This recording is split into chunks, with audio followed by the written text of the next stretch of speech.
I want to thank some of the great people from the Palm Beach County Sheriff's Office. They're here to take photographs, and it's my honor to do so. Also, the fire department, the great firefighters. So they're here throughout the room, and I want to thank you very much for being here. I'll be with you in a little while. We'll do some great photos. We have plenty of time. Policemen, policewomen, and firemen, firewomen, they're here, and we appreciate it very much. You've done a fantastic job. I think it's very important to state that incredible things are happening in our country. I think we've made more progress in 3 weeks than they've made in 4 years, especially with respect to the reputation of our country. And people are respecting us again as a country and as a powerful country, and maybe a smart country, but maybe not so smart, because when you look at some of the waste, fraud, and abuse that's being uncovered by DOGE and the people at DOGE, these are young, often young, but super brilliant people, incredible computer scientists and other things, and they're finding levels of fraud and waste and abuse like I think nobody ever thought possible. But before we do that, I just want to ask Will to come over. I've just finished signing some executive orders, and if we could start with that, Will, you might want to come up here and just explain what we did. Thank you. Good afternoon, y'all. A short while ago, President Trump signed three items. The first is an executive order relating to the affordability and availability of in vitro fertilization and other fertility treatments. These are treatments that have become unaffordable for many Americans, or have been unaffordable for many Americans. And the executive order is a directive to the Domestic Policy Council to examine ways to make IVF and other fertility treatments more affordable for more Americans. The second item that we signed was a presidential memorandum imposing radical transparency requirements on government departments and agencies, in keeping with President Trump and the administration's broader commitment to governmental transparency. What this presidential memorandum would do is require, as waste, fraud, and abuse is uncovered, as programs are canceled, and ultimately as taxpayer dollars are saved, this presidential memorandum would require departments and agencies to make all of the details of that freely available to the public. Lastly, we have another executive order that President Trump signed relating to independent agencies. This executive order would establish important oversight functions in the Office of Management and Budget and its subsidiary office, OIRA, supervising independent agencies and many of their actions, and also reestablishes the longstanding norm that only the President or the Attorney General can speak for the United States when stating an opinion as to what the law is. Thank you very much, Will. That was the primary purpose of this conference, to explain that they're all very important in their own way. Fertilization, I've been saying that we're going to do what we have to do, and I think the women and families, husbands, are very appreciative of it. But that was it. I do want to say while I'm up here, I've been contacted by some of the biggest companies in the world, and because of what we're doing economically and through tariffs and taxes and incentives, they want to come back into the United States. And we'll be announcing various very large companies, the biggest actually, and they'll be coming back, having to do with chips and having to do also with cars and lots of other things. We're going to be announcing some very, very big, momentous decisions are being made by companies all around the world, the biggest, and they want to come back into the U.S. Car plants are being canceled in other locations now because they want to build them here.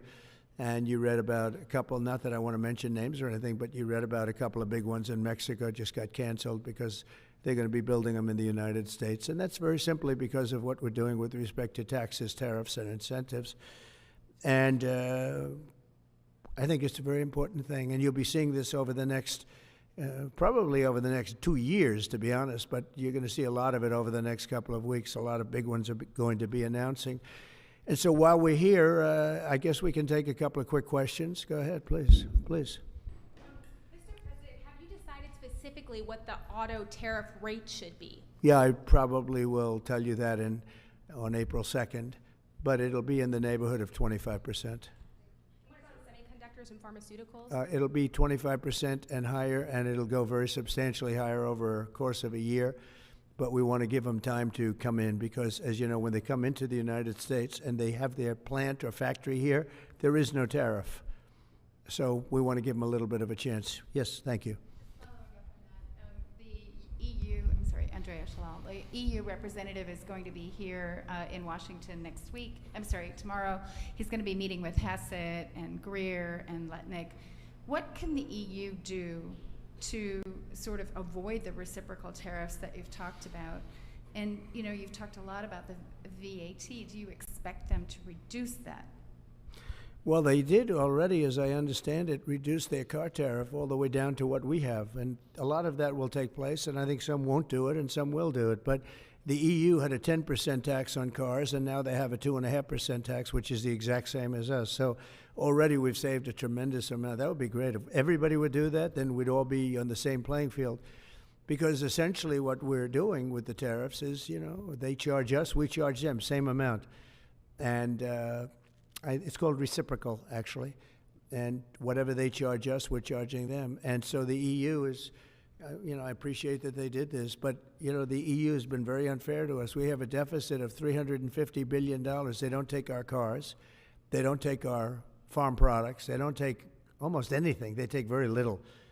And we're going to have to straighten that out. And we will. I have no doubt about it. Yeah, go ahead, please. Thank you, Mr. President. Could you tell us a little bit more about the Russia talks, your impression of how they went today, and if you're perhaps more confident or less confident of a deal after what happened today? Well, much more confident. They were very good. Russia wants to do something. They want to stop the savage barbarianism. I mean, what's going on over there? It's soldiers are being killed by the thousands on a weekly basis. It's ridiculous. And they're not American soldiers. They're Russian soldiers, and they're Ukrainian soldiers largely, although a lot of Koreans have been killed, as you know. Quite a bit of them have been killed. They came over to fight, and a large portion have been wiped out. But we want to end it. It's a senseless war. It should have never happened, would have never happened if I was president, and it's a shame to see it. And I see pictures that you don't see, but I see pictures of fields that look just horrible. It looks like Gettysburg. If you see the old pictures of Gettysburg, it's soldiers lying all over the field, body parts all over the field. They're all dead. And this is going on a daily basis. It's a horrible thing. Both Russia and Ukraine, they're losing thousands and thousands of soldiers, and a lot of people have been killed too. I think that's one of the things that you'll see historically, and you'll see later on as it goes along. I think people are going to be surprised at how many people, not only soldiers, have been killed in Ukraine. A lot more people than you think. Yeah, please. President Trump, as part of a peace deal with Putin, would you be willing to consider removing all American troops from Europe? Well, nobody's asked me to do that, so I don't think we'd have to do that. I wouldn't want to do that. But that question's never really come up. Yeah. Please. Sir, do you support stationing European peacekeeping troops in Ukraine as part of this peace deal? If they want to do that, that's great. I'm all for it. If they want to do that, I think that'd be fine. Even if the Russians are I mean, I know France has mentioned it. Others have mentioned it. UK has mentioned it. But if we have a peace deal, I think having troops over there from the standpoint of Europe, we won't have to put any over there because, you know, we're very far away. But having troops over there would be fine. I would not object to it at all. We're talking about this now, peace. We have either a ceasefire or a peace itself, and we're looking to do both. We'd start off with the ceasefire, and if they want to do that. I know France was willing to do that, and I thought that was a beautiful gesture. Yeah, please. Do you have any message for Ukrainians who, after 3 years of fighting, might feel betrayed or disappointed at not having a seat at these initial talks in Saudi Arabia? Well, I think I'm really disappointed in what's happened. I've been watching this for 3 years. It's a war that would have never happened if I was president, and I've been watching these people being killed at levels that you've rarely seen, not even close, since the Second World War. And I'm very disappointed. I hear that, you know, they're upset about not having a seat. Well, they've had a seat for 3 years and a long time before that. This could have been settled very easily just a half-baked negotiator could have settled this years ago without the loss of much land, very little land, without the loss of any lives, and without the loss of cities that are just laying on their sides. You have those magnificent golden domes that are shattered, will never be replaced. You can't replace them. 1,000-year-old domes that are so beautiful, you can't replace that. A whole civilization has changed because of what. So when they're worried about not being seated, you mean somebody that should have gone in and made a deal a long time ago? You could have made a deal. This is one that could have made a deal. There was no talk of this during the Trump administration. Putin would have never, ever done it. And by the way, we wouldn't have had October 7th. You know that. We wouldn't have had October 7th either in Israel. And we wouldn't have had that mess that's going on over there. It's like we have great fire people here. We're putting out fires. All over the world we're putting out fires. So that wouldn't have happened. And you know what else wouldn't have happened? Inflation. Because it was caused really by the cost of energy going through the roof because of their bad energy policies and also their spending, their terrible spending, wasteful spending on the Green New Scam. It's a scam. It's a whole big scam. Yeah, please. Yes, sir. I want to ask you a little closer to home. What would it take for you to reconsider the restrictions on the Associated Press? And secondly, some of your advisors are concerned with the Associated Press's style guide, using language and giving guidance to not use words like illegal immigrant or to use phrases like gender-affirming care. And they're concerned about that being an encroaching amount of liberalism in the way in which the press writes about things. Do you share those concerns? Well, I do think that some of the phrases that they want to use are ridiculous, and I think, frankly, they become obsolete, especially in the last 3 weeks, because many things have happened in the last 3 weeks. And I didn't know about that, but I would say that if they want to use certain phrases like that, and I guess some are okay, but many aren't, but the Associated Press just refuses to go with what the law is and what is taking place. It's called the Gulf of America now. It's not called the Gulf of Mexico any longer. I have the right to do it, just like we have the right to do Mount McKinley, and nobody's even challenging that. But only the essentially, it's primarily the Associated Press, and I don't know what they're doing, but I just say that we're going to keep them out until such time as they agree that it's the Gulf of America. We're very proud of this country, and we want it to be the Gulf of America. Now, the Associated Press, as you know, has been very, very wrong on the election, on Trump and the treatment of Trump, and other things having to do with Trump and Republicans and conservatives. And they're doing us no favors, and I guess I'm not doing them any favors. That's the way life works. But, you know, thank you for the question. Who are you with? Very good question. Thank you. Yes. We're hearing that Russia wants to force Ukraine to hold new elections in order to sign any kind of a peace deal. Is that something that the U.S. would ever support?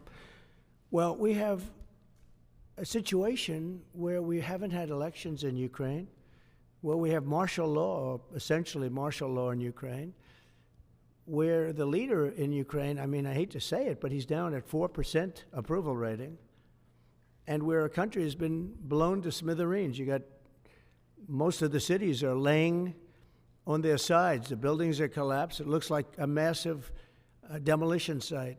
The whole, I mean, so many of the cities. I mean, they haven't done it in Kiev because I guess they don't want to shoot too many rockets in there. They've done it 20%, but they haven't done it 100%. If they wanted to do it 100%, it would probably happen very quickly. But you have cities that are absolutely decimated. And yeah, I would say that, you know, when they want a seat at the table, you could say the people have to, wouldn't the people of Ukraine have to say, like, you know, it's been a long time since we've had an election. That's not a Russia thing. That's something coming from me and coming from many other countries also. You know, Ukraine is being just wiped out. Look at what's happening to the cities. There are cities, there's not even a building standing. It's a massive, you talk about Gaza. I mean, it's literally, these cities look like Gaza. Actually, many have, percentage-wise, more buildings knocked down than in Gaza. So, you know, people are tired of it. People want to see something happen. And, you know, the other thing that it's been bothering me for a long time, because I solved the problem with NATO. They paid hundreds of billions of dollars into the funds of NATO when I said you got to pay. because the United States was paying for European countries, and then they take advantage of us on trade. But I've seen it. Look, they have to pay. They have to find out, where is the money going to? We have, I believe President Zelensky said last week that he doesn't know where half of the money is that we gave him. Well, we gave them, I believe, $350 billion, but let's say it's something less than that, but it's a lot. And we have to equalize with Europe, because Europe has given us given a very much smaller percentage than that. I think Europe has given $100 billion, and we've given, let's say, 300 plus, and it's more important for them than it is for us. We have an ocean in between, and they don't. But where is all the money that's been given? Where is it going? And nobody, I've never seen an accounting of it. We give hundreds of billions of dollars. I don't see any accounting. So I want to see peace. Look, you know why I want? Because I don't want all these people killed anymore. I'm looking at people that are being killed, and they're Russian and Ukrainian people, but they're people. Doesn't matter where they're from on the whole planet. And I think I have the power to end this war. And I think it's going very well. But today I heard, oh, well, we weren't invited. Well, you've been there for 3 years. You should have ended it 3 years. You should have never started it. You could have made a deal. I could have made a deal for Ukraine that would have given them almost all of the land, everything, almost all of the land, and no people would have been killed, and no city would have been demolished, and not one dome would have been knocked down. But they chose not to do it that way. And President Biden, in all fairness, he doesn't have a clue. What he was so bad for this. He was so bad, so pathetic, so sad. But with all of that being said, look, it is what it is. When I left, there was no chance that this could have happened. But it happened because we had incompetent leadership at many different levels. But when you see what's taken place in Ukraine with millions of people killed, including the soldiers, millions of people killed, a big percentage of their cities knocked down to the ground. I don't know how anybody even lives there. You know, when they say they took a poll and Zelensky's at 4%, who's living there? You know, I mean, it's hard to believe that people live there. Their cities are being knocked down, and this is something that would have never happened. And by the way, for 4 years, it didn't happen. It was never going to happen. Go ahead. One follow-up question. How would you counter the perception, because Russia's pushing for this, obviously, they don't really hold true elections, that would be a capitulation of some sort. How would you guard against potentially Russia installing a puppet government? And then finally, how would that new election have an impact on getting Zelensky to sign the rare earth minerals deal? Look, you have leadership, and I like him personally. He's fine. But I don't care about personally. I care about getting the job done. You have leadership now that's allowed a war to go on that should have never even happened, even without the United States. Look, we had a president who was grossly incompetent. He had no idea what he was doing. He said some very stupid things, like going in for portions and all of the things. He made a lot of bad statements, but he's grossly incompetent, and I think everyone knew that. This is something that should have never happened, would have never happened. And I used to discuss it with Putin. President Putin and I would talk about Ukraine, and it was the apple of his eye, I will tell you that. But there was never a chance of him going in. And I told him, you better not go in, don't go in, don't go in. And he understood that. He understood it fully. But I'm only interested, I want to see if I can save maybe millions of lives. This could even end up in a World War III. I mean, to be honest with you, you've been hearing now Europe is saying, well, I think we're going to go in and we're going to go. All of a sudden, you're going to end up in World War III over something that should have never happened. And, you know, it's a very sad situation. Yeah, please. In a court filing, the White House said that Elon Musk is not a DOJ employee and has no authority to make decisions. Can you clarify for us today well, Elon what his Musk, exact role is there? Yeah. Elon is, to me, a patriot. So, you know, you could call him an employee, you could call him a consultant, you could call him whatever you want. But he's a patriot. I mean, look at the kind of things. I just said, just write it down, just in case that question got asked, right? And which I'm surprised it took so long, actually. But you know what? Ukraine's a bigger deal because people are dying by the thousands a week, thousands. But look at this, from 90 to 99, Social Security, 6,054,000 people. Well, that's okay, maybe that's possible. You know, 90 to 99, maybe it's possible. It's a lot of people, though, at that. But people that live to 100 to 109, 4,734,000. Wow, that's a lot. That means over 100 years old. They have 4 million people. I don't know too many. I know people that are doing great in their 90s, but not too many people over 100. But over 120, from 120 years old, people that are 120 years old up to 129, 3,472,000 people. Wow.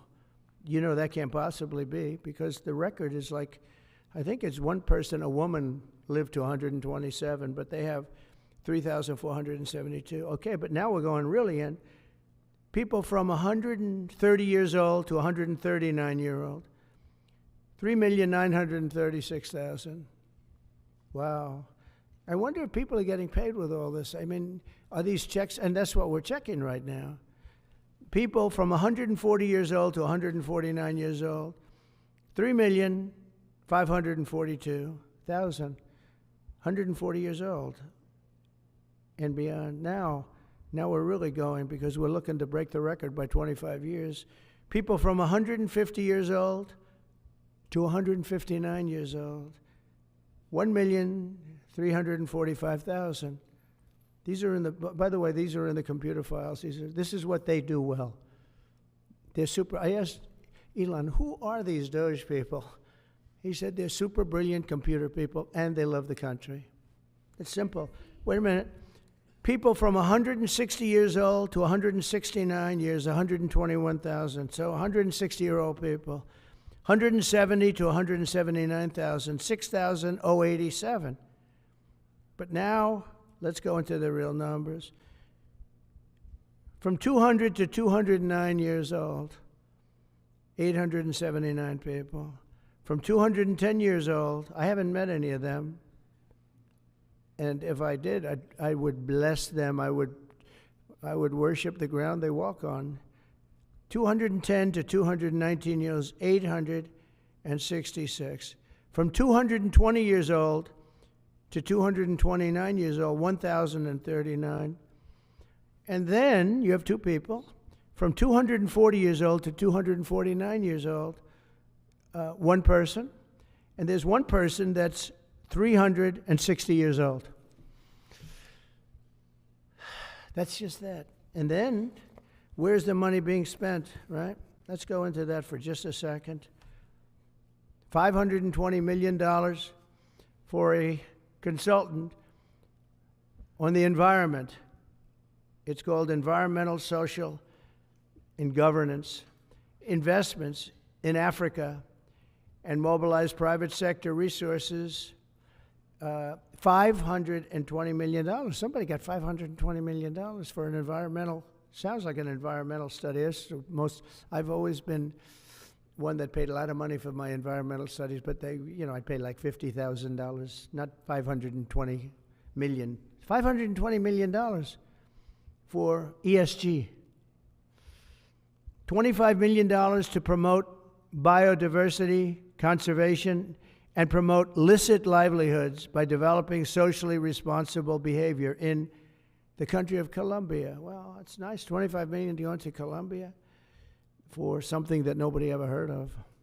$40 million to improve the social and economic inclusion of sedentary migrants. $40 million. $42 million for Johns Hopkins, great place, to research and drive social and behavior change in Uganda. $42 million. What about us? What about social change in our country? $70 million for a center at Purdue to research university-sourced, evidence-based solutions to developmental challenges. I mean, these are massive numbers on things that nobody ever heard about. $10 million for Mozambique voluntary medical male circumcisions.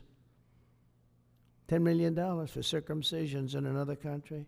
$9.7 million for UC Berkeley to develop a cohort of Cambodian youth with enterprise-driven skills. In other words, let's teach them something about enterprise. What about our people?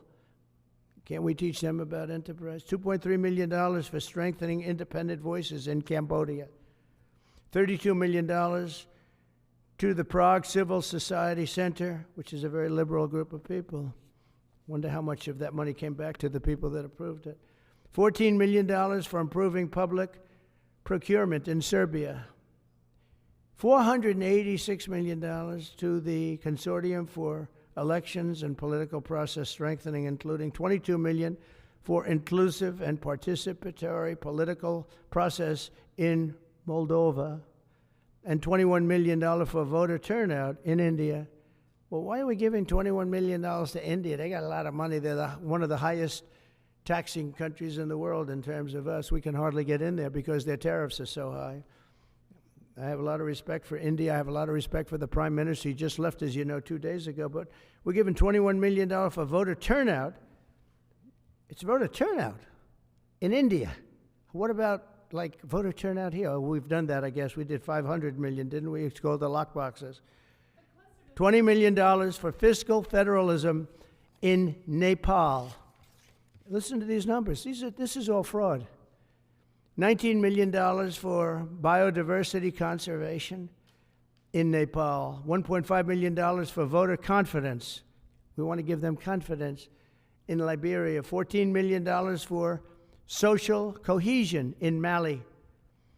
$2.5 million for inclusive democracies in South Africa. $47 million for improving learning outcomes in Asia. Asia's doing very well. They're doing a lot better than we do in the schools, aren't they? $2 million to develop sustainable recycling models to increase socioeconomic cohesion among marginalized communities in Kosovo and Eskali and in Egypt. We're talking about hundreds of billions of dollars. I could, by the way, I could read this all day long. I could go on all day long, and you'll see hundreds of billions of dollars, and we're doing it. But when I saw the Social Security numbers, I said, wow, that's really something. So we have, let's just go above 100 years old. We have millions and millions of people over 100 years old. Everybody knows that's not so. We have a very corrupt country, and it's a sad thing to say, but we're figuring it out. Now, the good thing about Social Security and what I read is if you take all of those numbers off, because they're obviously fraudulent or incompetent, but if you take all of those millions of people off Social Security, all of a sudden we have a very powerful Social Security with people that are 80 and 70 and 90, but not 200 years old. You know, so it's a very positive thing. How about over here? Yeah, please. Your reaction to Michelle King, the head, resigning after the Doge? Who resigned? The head of Social Security. I don't know. I mean, I resigned or got fired. I think got fired. You know, when you fire somebody, they always resign, and then they say, we resigned. But when you have numbers like that, I think really it's got fired. They have to get fired. Who would keep them? How could you have numbers like this? Now, the big thing is, how many of these people got paid? Were they getting paid? Were they getting paid? How many of them were getting paid Social Security? Because if that's the case, it's a massive fraud. We'll have to call those great Palm Beach police into this situation, right? You guys would figure that out very quickly. But how many of them are being paid? I mean, maybe millions of them, but it's a total fraud. Also, a lot of illegal immigrants are in Social Security that shouldn't be there. Yeah, please, go ahead. Mr. President, there was a big wave of probationary federal workers who were fired over the weekend. Some of these workers focused on nuclear weapon security, were immediately rehired. Do you have any concerns about how these terminations have No, played out? not at all. I think we have to just do what we have to do. It's, you know, you're gonna, it's amazing what's been found right now. It's amazing. If we feel that in some cases they'll fire people and then they'll put some people back, not all of them, because a lot of people were let go. Don't forget, I got elected on the basis of making our government stronger and smaller, because we have millions of people that obviously they're paying millions of people that shouldn't be paid. And that has also to do with workers. Yeah, please. No, go ahead. Axios, New York Times. Sorry. Mr. President, given your concerns about corruption, you said that if there were any conflicts of interest with Elon Musk, you wouldn't let him anywhere near it. That's right. Doge and SpaceX employees are now working directly at the Federal Aviation Administration and the Defense Department. agencies that have billions of dollars in contracts with Musk's companies or that directly regulate his companies. How is that not a conflict of interest? Well, I mean, I'm just hearing about it, and if there is, and he told me before I told him, but obviously I will not let there be any conflict of interest. He's done an amazing job. They've revealed, in fact, he's going to be on tonight, a big show called Sean Hannity at 9 o'clock, and he's on and I'm on, and we talk about a lot of different things. And any conflicts, I told Elon, any conflicts, you can't have anything to do with that. So anything to do with possibly even space, we won't let Elon partake in that. Yeah, please. On immigration, sir, you said you would be sending the worst of the worst to Guantanamo Bay. What we're finding out is that there are a lot of low-risk migrants who don't have a criminal background who are also being sent. Are you thinking about this differently now? No, they're going to be brought back to their countries. And with some persuasion, every one of those countries, everyone in the, as you know, every country is taking the people back. So some of them are going to be brought back to, many of them, any of them that are low risk, as you say, are going to be brought back to their countries. Yeah, go ahead, please. Can you give us a bit of an update on where you stand with Venezuela? Yeah, it's sure. oil. There's basically a monthly license that can soon extend. Well, you know, we had Venezuela on the run, and it looked like that was going to be very good. And when Biden came in, as he always does, he screws it up. And they started buying millions and millions and millions of dollars of oil, billions of dollars actually, of oil, and it gave them a new lease, a new really lease on life. But we'll see. We had some pretty good discussions with a lot of people within our government, in the United States government, that are involved in that. And Venezuela's a little bit early, but, you know, we were not buying from Venezuela. When Biden came in, for whatever reason, instead of just taking the beautiful, as I call it, liquid gold, we have more than anybody, they started paying a fortune to Venezuela. And we're looking at that, actually. Why did they do that? Why were they doing that? Why would they go to the enemy and give them billions and billions of dollars? Now, with that being said, as you know, Venezuela has said very strongly they will not take any illegal immigrant, any of the people that they sent over to us. They sent their gangs, probably the worst gang anywhere in the world, as bad as MS-13, maybe worse, and they came out of the jails of Venezuela. They emptied their jails into our country, and they said, we'll never take them back. Well, they took them back, and they're taking them back, and they are taking them back rapidly. They were sending a lot of people to Venezuela. They said they wouldn't take them back, and they are taking back. But we're looking at Venezuela very seriously, and we're going to be able to. Don't forget, I've only been here for 3 weeks. Yeah, please. Just a little clarity on, are you inclined to continue to allow Venezuela, through, I think, Chevron and other oil companies, to export those petroleum products, or are you maybe not to pull back on Yeah, maybe not. We're looking at that now. I just got here. When I left, they weren't doing anything. They were ready to go. We give up. And then Biden came along and he gave them literally billions of dollars. I couldn't believe it, actually. And we have so much under our feet, liquid gold. We have so much, and it was pretty amazing. So we're looking at that whole situation, why he did it. All right, how about one more? Yeah, please. Thank you, Mr. President. What can you tell us about the CIA drone flights over Mexico? Is this the next step in the war against the cartels? Well, we're going to see. Should they have authority to take lethal action? Mexico's allowed a tremendous number of people to go through their country into ours, and even people coming from Mexico, and illegals, totally illegal. They've allowed people to empty jails into Mexico and then let them come through with this totally ridiculous open border policy of the Biden administration. So millions of people have come in, and hundreds of thousands, and actually millions, are criminals. They came in from jails all over the world that release them into Mexico, and they come into our country. And they also came in from Canada, by the way, large numbers through Canada. In fact, when we closed up the one border, they came in through the other border. So Canada is not an uninterested party. But I will say this. We're dealing with Mexico. I have a very good relationship with Mexico, but I think Mexico is largely run by the cartels, and that's a sad thing to say. And if they wanted help with that, we'd give them help. But Mexico, if you look at what's gone on with Mexico for years now, but now especially, it's run by the cartels. And they've allowed millions of people to come into our country from jails and prisons of other countries from all over the world, not just South America, Africa, Asia, all over. A lot from the Congo in Africa, a lot. They opened their jails. They came in through Mexico.